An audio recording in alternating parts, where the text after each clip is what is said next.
중학교에서 온 유수민 학생의 연설을 박수로 들어보겠습니다.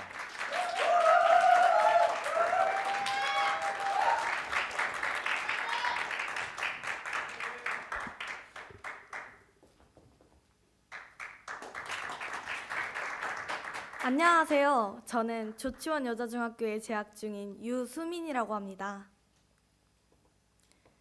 야, 너 뭐 하는 거야? 너 같은 게 뭘 알아? 야, 꺼져! 이런 식의 말들 들어보셨나요? 친구들 사이에선 한 번쯤은 들어보셨을 것입니다. 그런데 선생님께 들어보셨나요? 선생님께서 이런 말씀을 하신다면 예쁜 철팔찌 차실 거예요. 이 철팔찌를 차지 못한 저희 선생님은 저에게 어린 시절에 지울 수 없는 상처의 기억을 주셨습니다. 남들과 다르지 않게 밝고 활발했던 저는 시도 때도 없이 저를 구타하는 선생님 때문에 달라졌습니다. 어린이집에 가면 안절부절 못하고 눈칫밥을 먹고 아프면 아프다고 말도 못하게 되었습니다. 하염없이 울기만 하며 2년의 시간이 빨리 흘러갔으면 좋겠다고 생각했습니다. 그렇게 빨리 흐른 시간은 8년 동안의 저에게 상처를 숨기고 극복하기 위해 잊고 지내게 했습니다.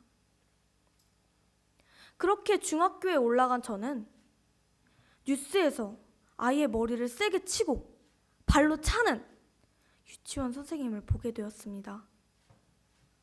정말 충격이었습니다.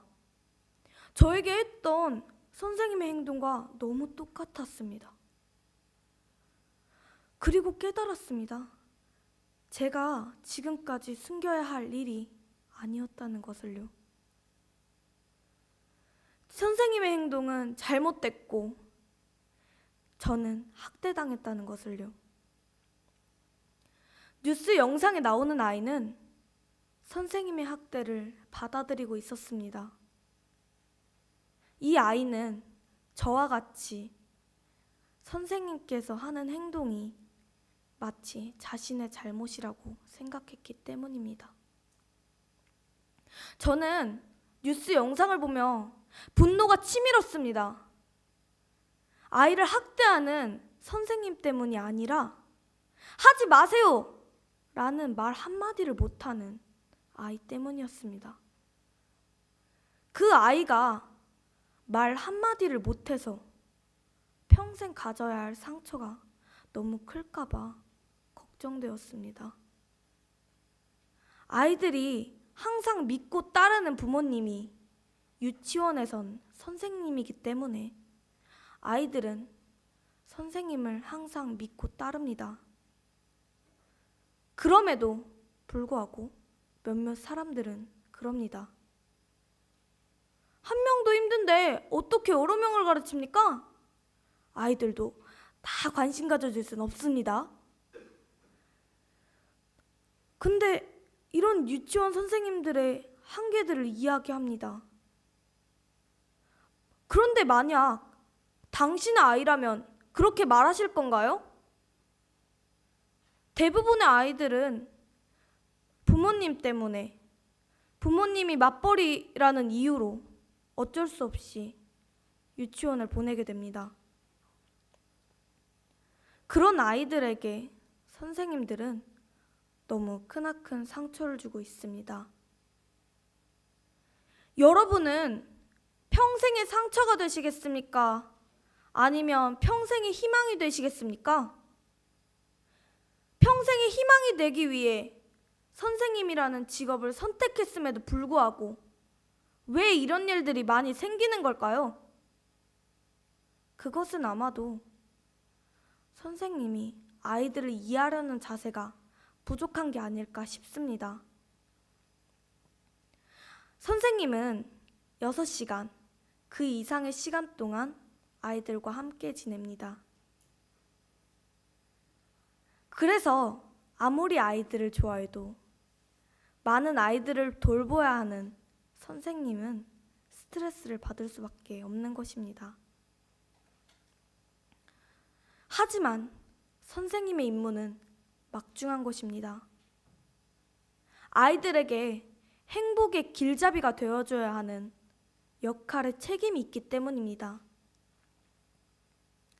이렇게 선생님들의 열악한 환경을 어린이집을 늘려 한 반에 6, 7명으로 줄여 아이들에게 좀 더 관심 가져줘야 되지 않을까요? 상처의 반복된 현실을 앞으로 만들지 않기 위해 유치원 선생님에 대한 제도적인 변화가 시급합니다. 그래서 저는 고민했고 이 자리에서 해결책을 제시합니다. 우리나라 유치원 선생님의 채용 제도를 바꾸어야 합니다. 현재는 1, 2차로 나눠진 임용고시와 면접을 통해 자격이 주어집니다. 앞으로는 교생 실습처럼 하여 아이들과 정서를 어떻게 잘 나누는지에 초점을 두어 정식 채용을 해야 합니다. 그렇다면 최소한의 아동학대는 막을 수 있습니다. 저는 아이들에게 저와 같은 상처를 주고 싶지 않습니다. 아이들에게 소중한 기억을 줄 유치원 선생님이 필요합니다. 유치원 한 선생님만의 인식이 아닙니다.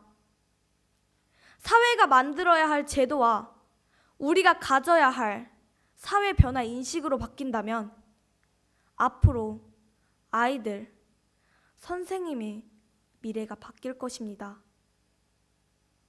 우리가 관심 가져야 할 문제는 특별한 게 아니라 당연한 것입니다. 감사합니다. 네, 감사합니다. 조치원 여자중학교의 유수민 학생의 연설이었습니다. 자, 다음 두 번째 순서